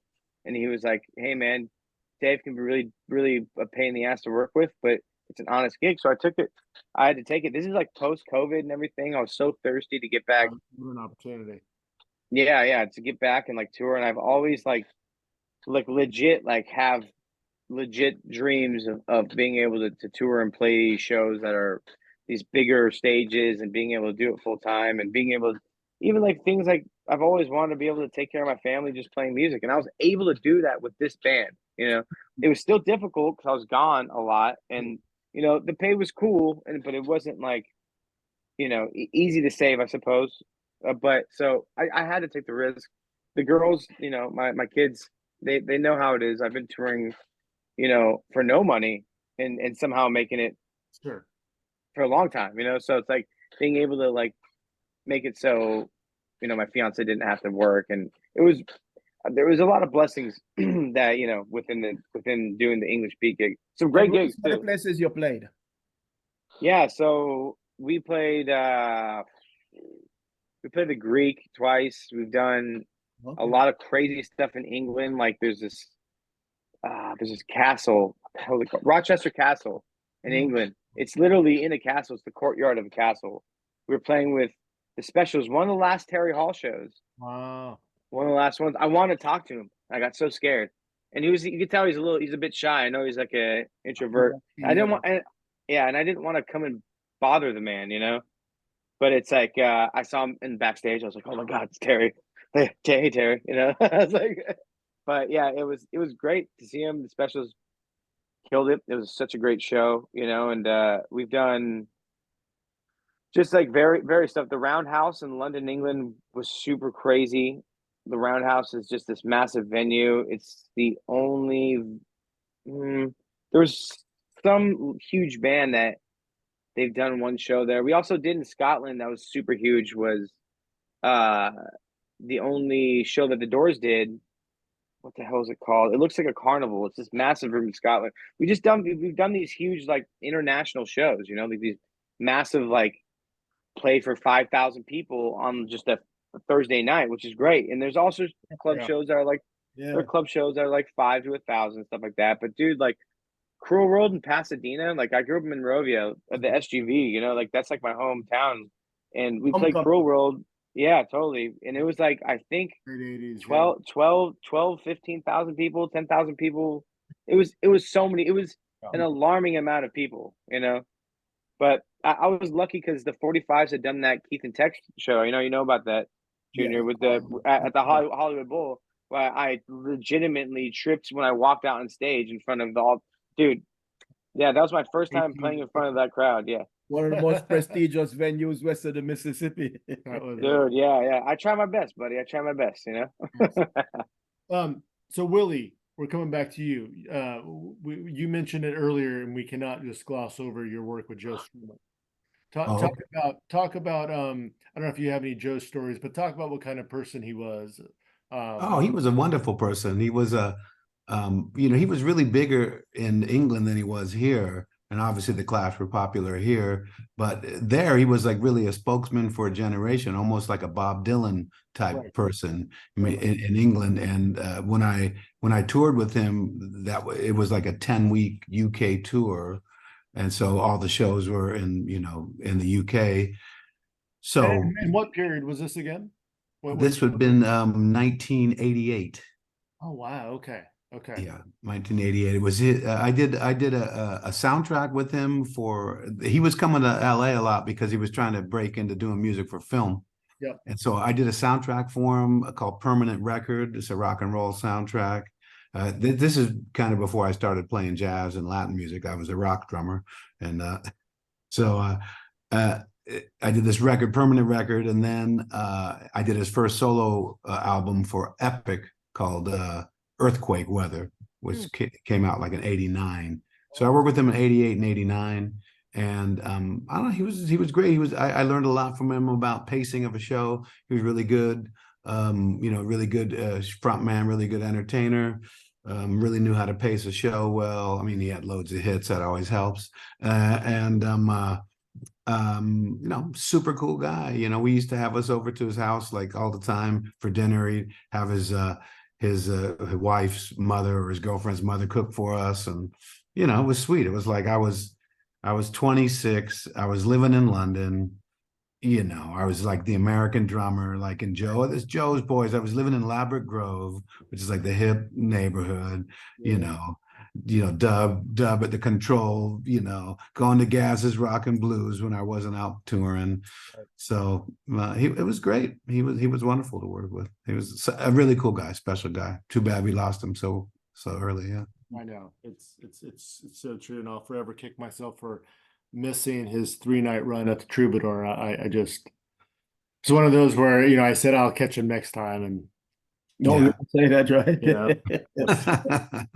I know. You also worked with rapper Guru. Correct. Yeah. Talk about that experience. I mean, I've had a really diverse career. Also, I think I'm older than the other guys, so I had a longer career, and in the '90s, I had my second record deal. Major record deal was my acid jazz band, the Solsonics. It was like a funky jazz record, which actually had the most money I ever made was off that record and that band in music. Okay. And so my manager for that act, he was this guy, Patrick, I forgot his last name, but he was in New York, and he also managed the Guru and Gangstar. He managed the rap act Gangstar. And so Guru was doing this project Jazzmatazz. He did 2 records where he'd bring in all these jazz musicians like Freddie Hubbard, Zachary Rowe, all kinds of different people, and also like singers like India Davenport and DC Lee. And since we worked on their second Jazzmatazz album, he used my group, the Solsonics. We did some tracks, so we got to know him. We actually performed with him in Germany once as well. Guru came beside him with the band. He liked the band. He liked us. And so they're going on tour, and he always had a band. And so they needed a drummer, because I think the drummer before me was Bernard Purdy. Was like, I think so. They needed a drummer, and so they're like, "We'll get Willie. He's probably cheap, And so, whatever. So, cheaper than Bernard probably. And so I got the gig, and I did 2 tours. I did a U.S. tour and a European tour with him, and like I said, I'm on the second Jazzmatazz album on like a track or 2. Yeah. So that was cool. That was definitely being the only white guy in the group, like touring like the south of the tracks, like kind of like this tour we did was like sort of like a lot of the venues we do were like like they purposely would not do the big one. They do like some other one like that's in the neighborhood more. So it was it was the real deal. And how long was your Solsonics around? Like about 4 years, 5 years. Yeah, but that album is incredible, and the lasting legacy of that group is pretty amazing. We also talked earlier about the connect, or just briefly touched on the connection, which I'm always fascinated with, the connection between Jamaica and Cuba. I was also a big fan of Sono-Lux, and I remember seeing you up in Hollywood. At that regular spot at the second King. The second King, right? Yeah. But so talk about your work and that scene along the Afro-Cuban side. Maybe. Okay. Yeah. is some of the You know, I highlights. mean, I got turned on to it like in the early '80s, you know, and through Joey as well. We used to know the guys in Poncho Sanchez band, Right. like Ramon Banda and Poncho, Yeah, and brothers. all the guys, you know, David Romero, like from that band lineup, as well as other groups. So I just kind of got turned on to it. And as a percussionist, it's like, you know, when you, at the time in the '80s, I was playing rock and roll, and it's like it's kind of gets boring after a while. At least I got bored with it after a while. And really, when you look at it, a lot of the stars of Latin music are percussionists, like at least back in the day, like Mongo Santonilla, Tito Puente. They're the stars, they're the leaders. Right. Interesting. And another thing is that another musical thing is that in jazz, when a drummer solos, he usually solos on his own. There's no one to back him up. And it gets kind of, to me, in Latin music, the band still backs up the percussionist when he solos. They set up a montuna, set up a riff, right, and then the percussionist solos over it. And it just supports the soloist so much more. So I don't know. And it's a very complicated. Learning how to play Afro-Cuban music, you know, you can always learn more. You know, it's like you can start getting deeper into like the folkloric element of it, the Santeria, and the religion and everything, and you just go deeper and deeper and deeper. So I don't know. I just kind of, you know, it was more complex musically. It appealed to me, so I got into it. And then I was offered that night at the Second King, and so I'd been going to Cuba. I went to Cuba 3 times, and I was studying music there, and they play a form of music that is still very popular called timba, which is contemporary Cuban music, and they use this kind of elements of you know, jazz, harmony, and hip hop, and even funk and stuff. Like Earth, Wind, and Fire is really popular, like big horn sections, and you can hear it like in the way that the choruses are more kind of rap or sing-songy and whatever. It's just I got into it when I was there, and there's a lot of people, not a lot, but there are people here who are into it, but it wasn't popular here. It's still not popular here. It's only really popular in Cuba and in Colombia and in parts of Panama and stuff, but it's called timba, and it's not that popular here. And so I just wanted to do a night where we kind of did that sort of music. So that's how I started it. And you know, it gained a lot of respect, particularly within the Latin community and the Cuban community. And then we kind of ended up doing our own thing. We kind of infused like American funk with like Cuban timba, with like folkloric, and so we kind of became our own little thing. And we had our moment, you know. We had our moment. You put out some music too, right? Yeah, we got 3 records out. Yeah. And what time period you went to Cuba? Sorry? You said you've gone to Cuba 3 times. What time period? Yeah, like the early 2000s. 2000, 2001, like 99, about that time. Yeah, I had the opportunity to go once in December 2000. And but Jamaica, I haven't gone. Yeah, but a funny story of the Cuban, I thought of this the other day. The cross pollen, the combination of the Cuban and the Jamaican music was Joey. I was working with Joey Altruda in his big band called the Mambo Noir Orchestra, and of which Ranglin.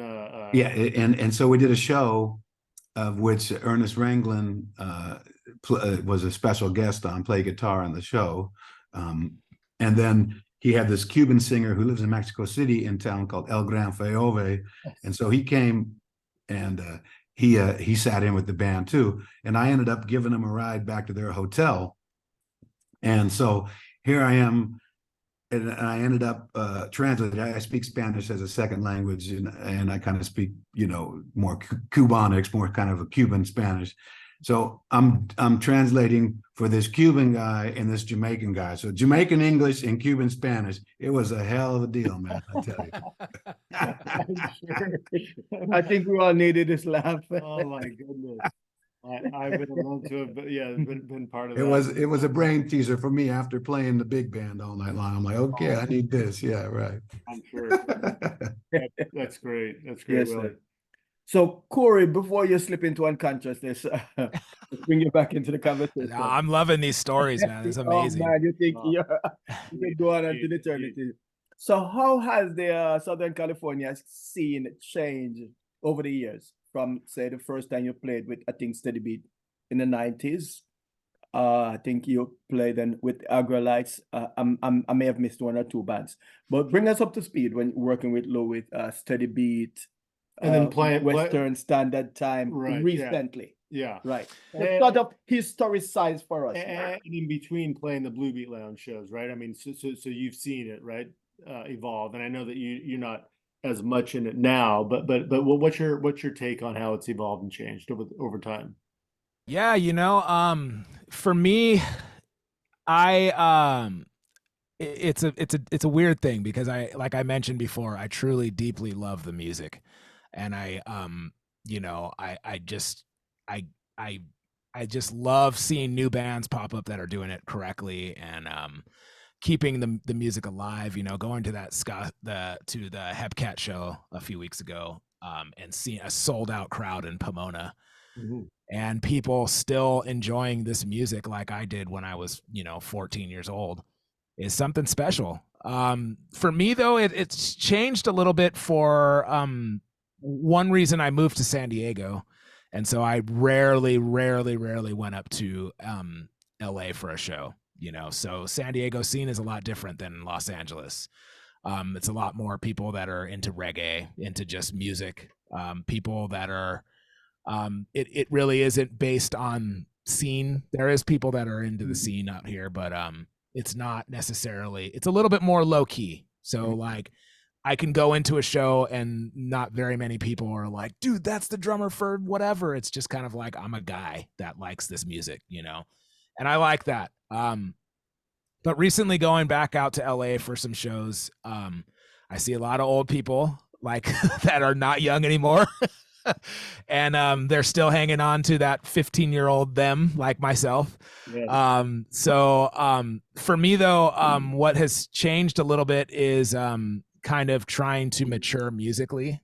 And I don't mean that by saying I don't do this kind of music or I don't like this kind of music anymore. Of course not. But I've had to kind of adopt different styles and adopt get a little bit more serious about drumming and kind of grow outside of just learning drums to play ska or just play punk. So you can't get by with your ska fills on a pop gig, or like for me in Gogol Bordello, it's I can't just play ska fills or go into like a buru thing. It just doesn't work. Yes, you can. Yes, you can. Well, yeah, you can, but I'm gonna lose that gig. So I mean, I've had to do a lot with kind of growing, and I don't want to say maturing and growing out of ska music. It's just maybe growing to enhance my career as a musician. Sure. And Right. And develop, whether that's like growth mindset, working on positivity, working on things that not playing music for a specific political stance or because you're part of the scene or because I've never really wanted to do music for that reason. And so I think that's the change in me that has happened from like kind of why I don't really play too much in the LA ska scene. And it's also kind of developing and realizing that I'm trying to create art here, and looking at ska music and reggae music like that, coming from an artist perspective, and then real like kind of making a decision to create my art, meaning like forming my own band with my dad, and instead of backing other people's vision or other people's band or doing what my work is, jumping in somebody else's band and playing it like their drummer, like on a fill-in gig, or making a cover band sound like the real thing or whatever you want to say. Doing that's my job in Gogol Bordello, playing their music authentically. So we'd be remiss not to mention this, and we've talked about it when we had Oliver on. So the crazy connection between ska and Gogol Bordello, right? So Oliver Charles, who we know from Ocean 11, Ben Harbor fame, and another incredible drummer, he played with them several years ago, right? Another one of my favorites, yeah. and then yet, because we need to mention another incredible drummer, Fredo Ortiz, right? From formerly Yes Ska, right? He played with Gogol Bordello. Another one of my favorites, yeah. And I have a lot of favorites. And Korey Kingston horn. So coincidence or not? I don't think it's a coincidence. I think that they I think they know what they want in that band, and So that's a different story though. Those guys, you know, I grew up. I can't say that I grew up with them, but I grew up as like the younger guy admiring them. Sure. So for me, all honesty, Willie McNeil, Scott Abels, Fredo Ortiz, Oliver Charles. Those are my favorite drummers in this ska scene. Now Fritz, okay? Don't I'm not leaving you out. You don't have to do that. It's okay. But when I was younger, I mean, dude, you guys were my ultimate, just like, dude, one day, you know, I'm just watching you guys like a hawk and trying to copy what you guys do. So I'll just give you the bullet points of I was actually supposed to play in Gogol Bordello before Fredo. So when Oliver left the band, he recommended me. And I actually had an audition. I went, and my audition was just going to meet Eugene in his hotel room and chat. Eugene was like, I'm a big fan of Aggrolites. I love all the stuff you've done. The Tim Armstrong record's awesome. It's like, I don't need to play for him. He knows what I do.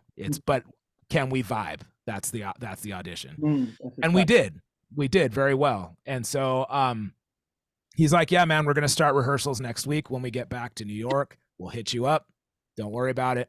I got your number. We're all good. So I'm clearing my calendar, and as the story goes, long story short, Eitan called me for a Western Standard Time gig. And I said, I don't know if I can take that gig because I'm waiting for a call. I have to leave my calendar open. And he was like, what gig are you waiting for? And I didn't want to say, but I was just like, well, I had an audition with Gogol Bordello. It went well, but I'm waiting for them to call me for rehearsals. I'm supposed to fly to New York. And he said, oh, I just got off the phone with Fredo, who was playing percussion in Western Standard. And he's like, he's already in New York rehearsing with them. And like my whole world just came crashing down.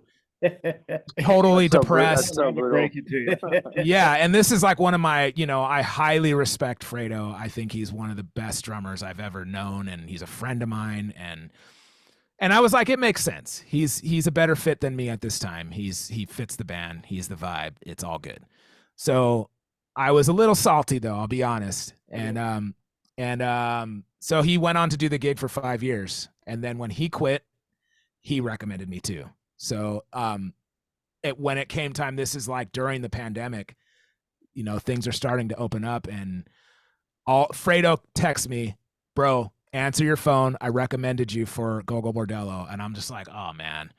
And then Oliver calls me, hey dude, I recommended you for Gogol Bordello. I'm like, what is wrong with you? What are you guys doing?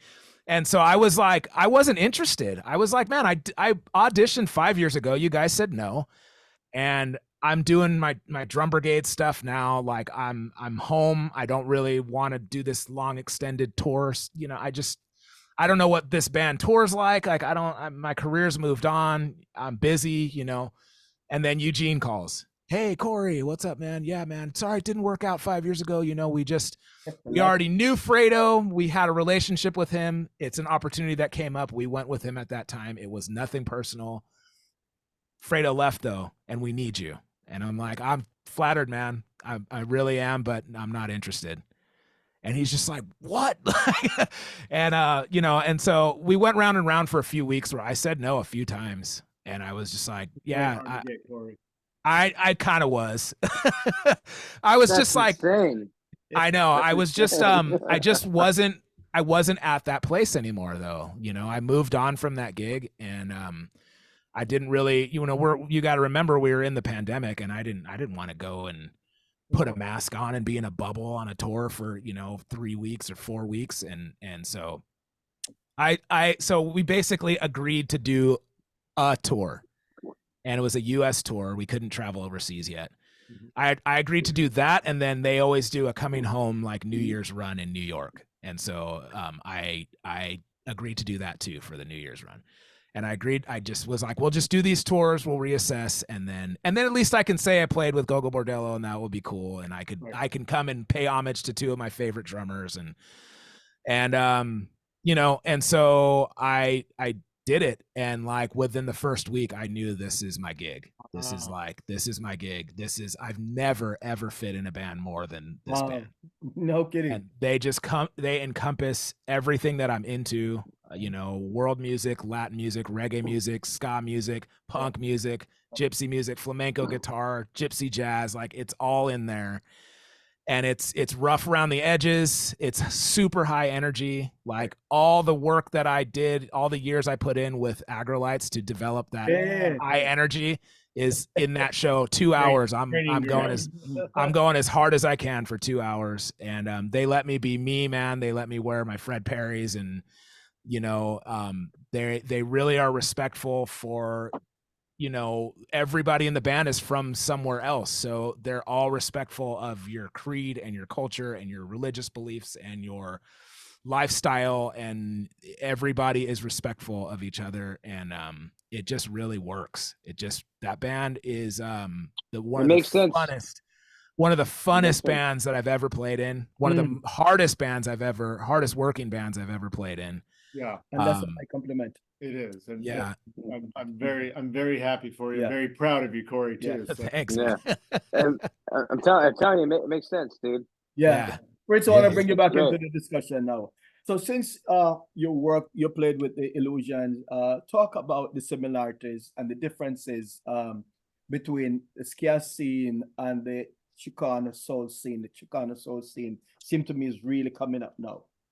Or maybe it was up and I didn't know, but now I'm paying more attention. Wait, for me? Oh, yes, yeah, man. Me? This little guy? No, sorry, yeah, one of my headphones fucking died right now, so I'm sorry. No, yeah, so when it comes down to like the whole record collecting scene, it's a big deal. There's a lot of cross pollination, with like the old like Chicano soul and like all the lowrider oldies and northern soul stuff, So it's like it actually kind of makes sense if you think about it, right? I mean, if we're into records and there's this dude that's getting whatever, this classic Temptation single or whatever, it's like they're going to be looking for, hopefully, if they're in the right mind, Jackie Opal and stuff like that, Pioneers, weird obscure stuff like that. So as far as like there's a lot of people that, what's so great is that there are the soul scene is so it's cracking right now. It's doing well. Like Joe Q is like just killing it with Sinceres and everything like that. And like this is something we talked about when we were, we were younger, just talking to him, introducing soul stuff, soul style music and like that style of classic R&B and stuff like that. It's all part of the same thing, man. Like it really is. Like that's why it's like when you see a Jamaican band back in the day doing a Beatles song or a Jamaican vocal trio doing a Smokey Robinson song. It's like we're all part of the same thing. It's to me, ska, the traditional Jamaican ska, to me, is always been a derivative of American R&B. Like it's like absolutely. It's like, and then granted, obviously, they're at the time it was like such a big deal. They're gaining their independence, and they want to have this national music that's a representation. It's like, and they, them pulling from the radio stations and getting this version of American R&B and soul music that was such a big deal. I mean, man, like how crazy is it to think about that? It's like American R&B and stuff like that, and jazz, and especially on the American side that I'm speaking on, it's like was so influential to a lot of places, and Jamaica included. And granted, Jamaica was interesting in the sense that they would splice that with Cuban rhythms and music and ideas, so it's like it created this thing, So to me, it's all part of a big picture. Soul and the resurgence of it and stuff like that. It gets me fucking hyped, man. I get stoked on that shit, man. Like it's so great that authentic, organic music is still appreciated in a world where digitized things are held in priority, which is still, it's like it is what it is. I'm not hating on it. It's just, Do you recognize? I mean, do you see some fans, the same fans at ska shows? Dude, absolutely. The Illusion stuff. Oh man, nice. Absolutely. Yeah, totally. Like it's not, it's something that's cross promotional in that sense as well. You know, I say cross pollination, and that to me is you know, in the vernacular sense again, you know, it's very makes sense to me. But yeah, absolutely. I mean, and I always try to encourage people to do the same things like that, because it's like it's sonically, it's got a lot of the same energy. You know, it's like, granted, okay, actually, sonically it's different, but the energy within it, it's very similar. A lot of love songs, obviously, and then people will come out with deep-hearted political songs as well. You know, but a lot of it is you know, it's hidden in symbolism and stuff like that. You know, it's very like, you know, it's cryptic and such. But yeah, it gets me really excited to see that this preservation of classic music, that, you know, it's still prevalent and people actually give a shit. It's so nice, man. You know, it's like, you know, I like pushing the envelope as well. Same with Korey, like him doing the Gogol Bordello stuff, like that makes sense in the evolution, like his playing and everything, and how he plays and his approach to drums. It's like, yeah, of course, fucking Korey is playing it, but it's like so great. But of course, like it comes from this scene, this LA scene. Like we'd be bullshitting if, you know, we try to say that we weren't so heavily influenced by American R&B and Jamaican ska music, you know, that became, you know, that developed into reggae and stuff like that. The toughness, the attitude, everything, it's like all encumbersome, you know. So it's really gets me excited seeing that, you know. Fritz, you recently worked with Western Standard Time on a recording session with a true architect of Jamaican music, and Carlos Malcolm. Can you touch on that session? Yeah. That guy's an OG, man. His tunes are great too. Like all the feels, like the early Dragonaires feel stuff, you know, like almost has that sort of big band-esque feel, you know, which I really love. You know, people often separate Dragonaires and Aggrolites, but I feel like there's something to pull from each. So coming into that session, I was like, oh, I'm gonna do everything real drumbago, you know. I'm gonna do it real Dragonaires. You know, like a lot of his stuff, you could tell, unless there was another guy that I'm unaware of, but I'm almost positive it was drumbago, like the feel, a lot of that stuff, you know. He was great. I mean, he was great. The session started a little bit strange. A couple people were late, and the thing is with him, with Carlos Malcolm, he knows what he wants as well, but he like brought charts and stuff, which is not something I've ever experienced backing any of the OGs, you know, any of the legends. Like they come in with like verbal commands, which is fine by me. That's how I live my life. You know, I'm still waiting to take lessons from Korey to learn how to read drum music. So, but he came in like knowing what it is, you know, knowing what it was, and he gave us he like entrusted Aton, you know, the leader with Western Standard Time. I'm gonna plug this in. Hopefully it works. He entrusted him to like really like get everything together, and he picked some good dudes. Like he picked some great, like everything went really smooth. I was really pleased with it. I haven't heard the session since. I haven't heard the session since. You know, but I don't think I mean they're not out yet, but For the but Carlos Malcolm wrote those early recordings for 007. right. And the guy, he wrote them. So he's been writing music for what seems like eternity. He used to write music for the radio station. RJ. Yes. Yeah. And then when he wrote those, the guy left Jamaica overnight. Yeah. He's been writing for a long time. I know. He came in like that too, like an OG.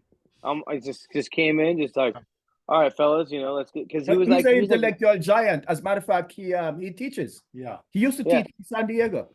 Oh, really? Oh, yeah. He lived there extensively. He lived extensively. And we had the pleasure of putting on 2 shows with him, right?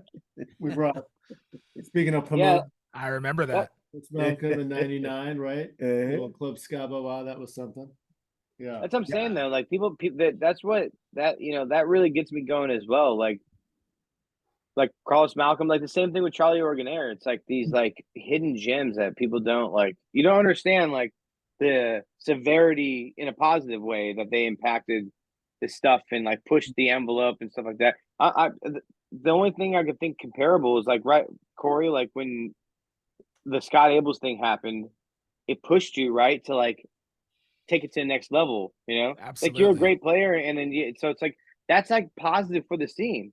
You know, imagine back then when you're building something from scratch, you know, and like someone like Carlos Malcolm comes out and like arranges this thing that's like, oh my God, what is this? You know, so it's like it pushes everyone else, you know, to like, oh, well, if this fool can do it, you know, I can come in, you know, I could do it better, whatever, you know, like it's like a positive competition that it's like I don't have to like dog anybody, you know. It's like, yeah, if I could say something about that, like just really quickly, I don't want to take up, you know, too much of the time because I know we're talking about different things, but with that, like with Western Standard Time, speaking of that, you know, like I've done with them for quite a while. Yeah, I did some recordings with them, and every record that I did with Western Standard Time, except for like the one that came out during the pandemic, but me and you are both on that one. And then the earlier records, like the first record, I shared that record with Gil Sharon, who's like a crazy, amazing, versatile drummer.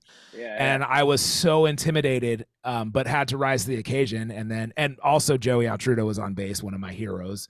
And coincidentally, like I can't say that I got along well with Joey off the stage, but that's another story for another time. But working together musically, he's somebody that I've listened to since I was 12 years old, and it just felt so right. But anyways, you know, playing with Gil on that record, and then the next record was with Oliver and with Scott and me and Fredo, and like, you know, all of my heroes except for Willie was there in ska. And I was just like, I was noticing what you're saying, that whole feeding off of each other, one-upping each other, but it was healthy competition. It wasn't I'm gonna bury this dude. Right. And it was like, you guys know how I am. Like I was just like, man, I'm like such a fan of everybody, and now I got to go in and play. And like, you know, it was awesome. So that's something that's really positive that came out of Western Standard Time for me. That was just something that I really like cherish, that I got to play on records with guys that I just totally admire, you know. That's how it was when I got picked up for the gigs too. I was like, oh, well, Korey fucking played on it, I have to come and like, you know, do some extra stuff. Yeah, I thought it was the exact same thing, but it's all love, dude. You know, it's never gonna be anything like that. It's like I've always looked up to all you guys, and dude, you know, and big kudos and many thanks to Aton for keeping Western Standard. Yes, he deserves to be complimented. Yeah. Also, you know, Carlos Malcolm, I mentioned, he's one of the oldest. I think he was born either 1938 or 39, and he's still functioning. We had the opportunity a couple years ago to interview him. So still functioning. Oh yeah. Still coming in with charts. Still coming in with charts. Still coming in with charts. Oh, dude, handwritten charts, dude. Like with like ink still cold, you know. For reasons beyond my own understanding, I wanted to be at that recording session because you know you brought it to my attention. Eric told me. I didn't know about it prior. Amazing. We're soon reaching our destination here. I know that we can go on and on and on and on talking. And we've only scratched the surface, as they say. And that's the truth, right? Well, we just have to do a part 2, man. Part 2, baby. What brand drum kits do you all play, if you are exclusive or have any preference? Oh, Korey, you go first, or Willie, maybe. Willie, you probably have the coolest kit. I play Slingerland.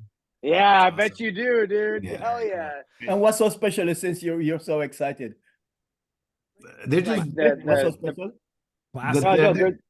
It's the premier kit, man. It's the premier OG kit. They're made so well. The wood still holds up. I can't compare it. I'm gonna sound like an asshole when it comes to my turn. You know? Now they're just like back in the day. There was like Ludwig and Slingerland and maybe Rogers. You know, maybe like the OG kits. And I'm a Slingerland guy. Okay. Yeah. And what would Nibs play? Anything that they had on a back line? Probably, yeah. Whatever was provided, yeah. I've seen him play so many Pearl export kits, man. It's like not even funny. Hell yeah. Burst, baby. Wow. And no complaint, just play whatever is there. Yeah, and make it sound good. Yeah. Well, like I learned in Cuba, it's not the drum, it's the drummer. Yeah. If you're a killer, you're a killer, baby. You know?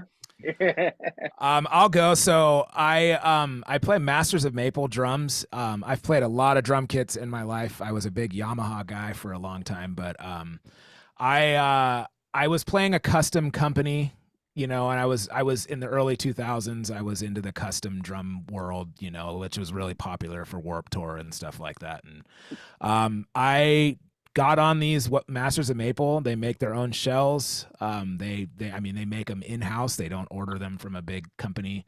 They have all the machines. They have a plot of land where they grow the wood. And whoa. And so I play Masters of Maple proudly. And for me in my career now, I need kind of versatile drum. I need a versatile setup. So I need to be able to play a rock gig some nights and a pop gig other nights and a jazz gig some nights and a ska gig other nights. So that's what I use. I use Meinl cymbals, and I endorse a few other companies, Aquarian drum heads. And then for teaching for Drum Brigade in my company, I use F-Note drums, which are electronic drums. They're the best electronic drums for if you have to use electronic drums.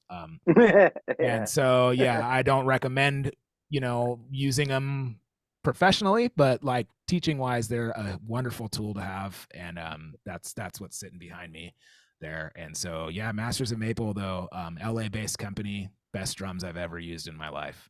All right. Fritz? Okay. Oh yeah. So listen, drum companies, if you're here. Whatever is in the back, whatever is the back line. I play drums pretty good, I promise. I'll represent your company well. No, so I mean I'm a big Yamaha guy, you know, same with Korey. I mean, it's like that to me is like the easiest like well made and easy to tune. It's like really like a road dog. Like when I was doing the beat tour, it was all with a stage custom, which is like kind of they're not as good like their lines, but it's Birch and it's fine. I really appreciate like a longevity kit, and I got that. But like I said, like I'm you know, I'm a drum nerd. Like I appreciate wood and the resonance that it creates, and I'll go any which way. I also have TRX cymbals. I was endorsed through the Beat and TRX. They did me well. I still bought the damn cymbals, you know, but they gave me a pretty good deal. So it's great. So I'm a big like you know, I'm a big Zildjian Avitas fan. I almost do Avitas for everything, like that dry, non-brilliant cymbal. You know, I want like a warmer sound. Anything that's like old school feeling, you know, stuff like that. You know, I've always been on the quest to find Lloyd Knibb snares and hi-hats. You know, one day I'll find it. Lloyd Knibb will somehow, yeah, just put it in a museum and I'll buy it from the people. I want those. I want those, dude. I want all that. Yeah, let's go search for. Let's go search for find it. It's I know it's the holy grail of Jamaican drummers, dude. I want that snare and hi-hat, dude. You know, maybe that bass drum. Can I ask a question to Willie? Yeah. About your sound. What was the ride that you were always using in Jump with Joey? Because you would always crash on that ride, and you'd do this snare crash combo on the ride. That was like my whole life I've been after. Yeah, Istanbul Agop cymbals. Oh, that's what it would be. That's what it would be. It makes perfect sense. Yeah. Big, yeah. Heavy or small? But it's also it's the way you crack that snare. You know, it's kind of more of a rim shot. Absolutely. Or sort of thing. But yeah, I don't know. You know, I never studied to play ska. I just listened to loads of Scatolites and all those records, and I just tried to imitate it the best I could, you know. Yeah. You've created this whole thing in this LA ska scene of people playing their hi-hat different than Lloyd Knibb. So everywhere else in the world, everybody plays their hi-hat like Lloyd Knibb. But this whole like C-Spot, their whole sound is based off of your playing. Oh, funny. Ben can deny it all he wants, but Ben he's trying to play like Willie. And then that's passed on to me. And so like I've had, like when I was playing with Hepcat, they were like, don't play your hi-hat like that. That's not our sound. You're trying to play like Jump with Joey. And I'm like, Oh, funny. but that's what I just love that style. That's like, I mean, I'm assuming that's the Latin style that's come out and yeah, it probably is. Yeah, that's probably what. Till this day, man, I use that little that vibe is so nice, man. So nice. Yes, you know, Well, cool. in the words of the great Shakespeare, all good things must come to an end. Did he say that? If not, we're making it up. I have to personally say, Willie, you and Joey and Mike Boydo and all the guys and Joe Joy brought me so much joy. Many of shows in the 90s. Truly, as Korey just said, laid the foundation for so much of the scene. Really want to thank you and then Korey. Thank you. I'll never forget, you know, all of our times working together and how much the Aggrolites slayed on stage, right? So, some amazing guys. I get my hair cut by Wags the barber to this day. I probably gave you some gray hairs during that time with my funky attitude. You did. That's all right. I've matured a lot, though, Eric. I promise. Sean and I, you're looking for redemption. Sean and I forgive you. And then and Fritz, you and 3045s are giving me some current joy. Absolutely, always. I try my best, baby. Truly the best on the scene, whether it's backing legends or on your own. So again, thank you all. Any closing thoughts? Yeah. Any closing thoughts? I just wanted to emphasize how much of a big fan I am of you guys and your music that you've put out. And heavily influenced by both of your guys' bands. I mean, I bring up Steady 45s to all my guys all the time. I'm like always sending Jump with Joey videos to my guys. Like, please listen to this. Please. This is the stuff, man. That being said, we are playing our first show in probably 2 years in San Diego, February 24th at Cortisone. Your ska band? Yes. What? Yes. Right. Ska band is called Shuffle and Bang. Our album is called Island Bop. It's on Pirates Press. The only ska jazz record ever to come out on a punk rock album. I mean, a punk rock label. Which is pretty punk rock if you ask me. But yeah, we're playing in San Diego, Barrio Logan. It's called Corazon del Barrio. It's February 24th. We haven't officially announced that, so this is the official. There we go. You heard it here. Yeah, small club, but it's gonna be a really, really fun show, and we're bringing it back. Me and my dad, and we have a super good. What's band. that date? What's that? February 24th. February 24th. Okay. And it's a full band with brass section. Of course, yes. Full ska jazz band. If you guys haven't listened to my album, it's Shuffle and Bang. The album is called Island Bop. I dig it. And it's really cool stuff. So I just wanted to mention that, and that's it. Yeah, man. Thank you guys for having me too. Yeah, I want to say thank you, Eric and Junior, for doing this and for all that you do for the scene and everything. It's very impressive and really cool. And didn't you book us at the House of Blues back in the day, Eric? We I might have had some recommendations. Yeah, I mean, just incredible memories. Willie, where can you be seen right now? So you're doing the burlesque. Is it? Yeah, I work at this club in Hollywood called La Descarga. Right. In Cuban slang, that means the jam session, and I'm there. I'm there actually February 29th. I work on a Friday there. I was there every Friday, but I'm just doing once a month these days. Let's see here. It's what is the date? The 23rd. Okay. Oh, perfect. 23rd of February. Yes. And Fritz, I know you guys have a event of titanic proportion, record release party larger than life. From the biggest 45 fraternity are partaking.